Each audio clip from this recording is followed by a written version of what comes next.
I was going to bring you along with me today as I begin work on my new Apothecary cabinet here. I got this used, it's an antique. This paint color, which is Cape Cod. It's a really light blue, which I thought would be really pretty. I want to use it for a place to put my herbal infusions so they're out of direct sunlight, because while they're infusing, they're not in the amber bottles. Often I use mason jars or these little yogurt glass jars for smaller batches.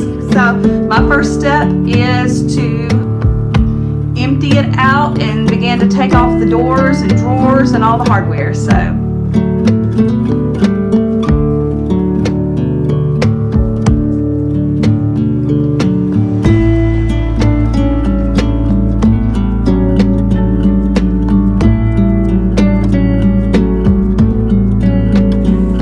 On this a little bit, I want to ask you something. Do you value hobbies? Do you take time out of your day or your week to do something creative that you want to do? Or are your days only about everything that you have to do, just checking off your to-do list?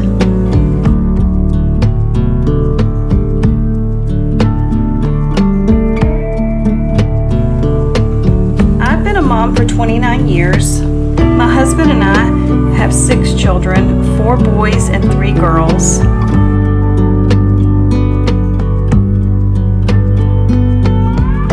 5 of them are now adults, and we have at home with us our youngest, this guy who's helping me out today, who I lovingly refer to as our little cherry on top.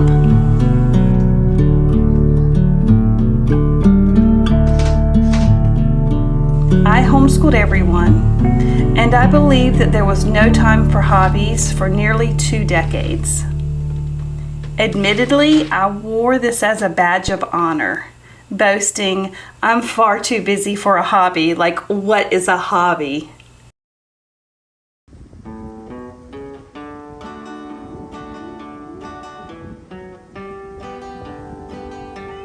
This was during a time where self-care wasn't a thing, and while I know that whole idea has become controversial and overdone at times, I've learned there is value in a busy mama making time for something besides the daily grind.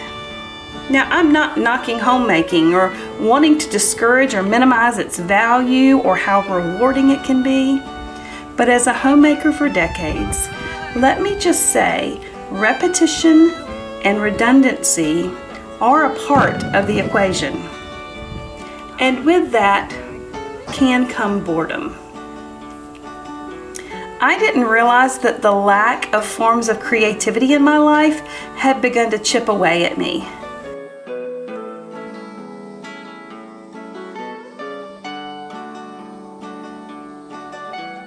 I didn't even consider that I even needed a creative outlet. All I knew was I was getting burnt out.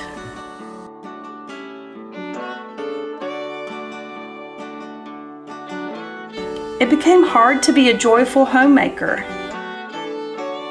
I knew I was doing what I was called to do, but I began to feel that there must be more. And that made me feel a bit resentful. And that made me feel guilty for even thinking such a thing.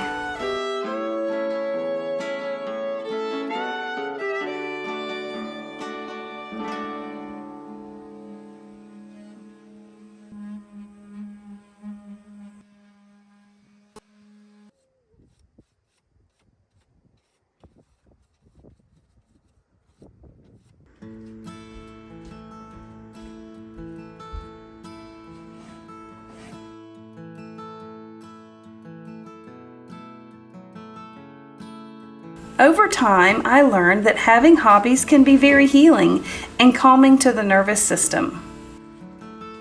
Studies have shown that feel-good chemicals like dopamine are released into the body because of creative accomplishments. Scientists have named this the effort-driven reward cycle. We were created to be creative.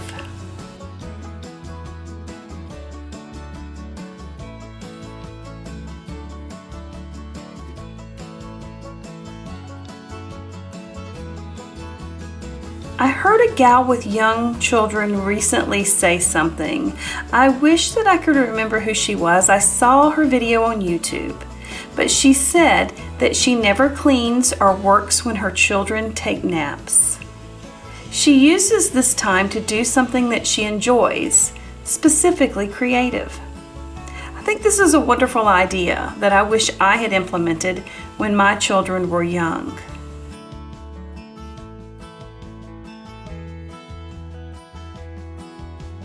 I think I would have been a more fulfilled, patient, and content mama.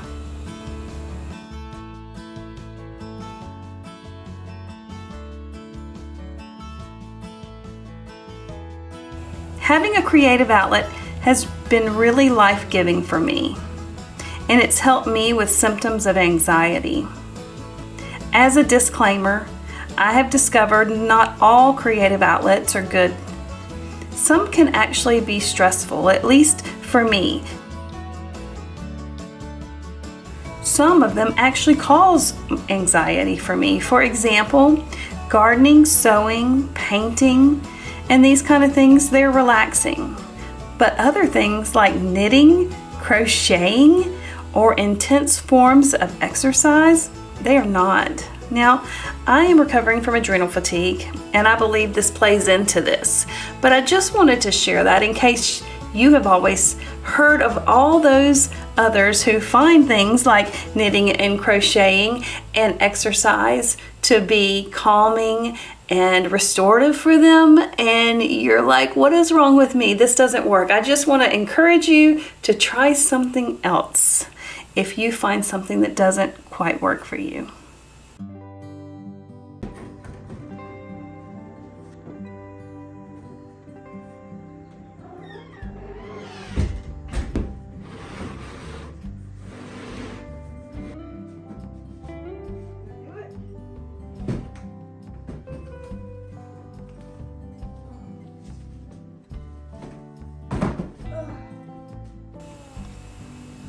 Working on projects like this one today is good for me. There's something about the motions of painting and having to be attentive to each detail that allows my overactive mind to quiet a bit.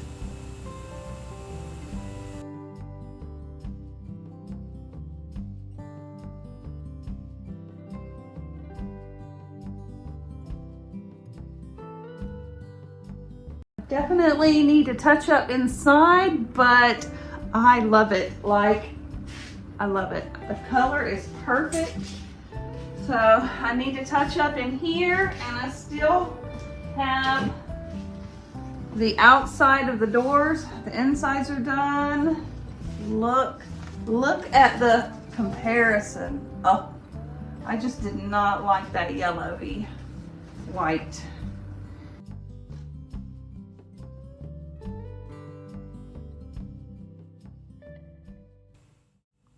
First Thessalonians 4:11 says, "Make it your goal to live a quiet life, minding your own business and working with your hands."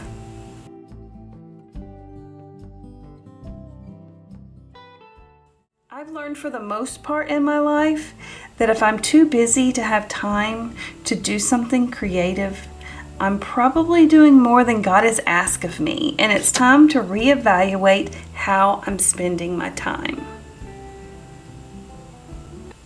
All right, so here is my Apothecary cabinet makeover. I absolutely love the way that it turned out. It's perfect for what I need.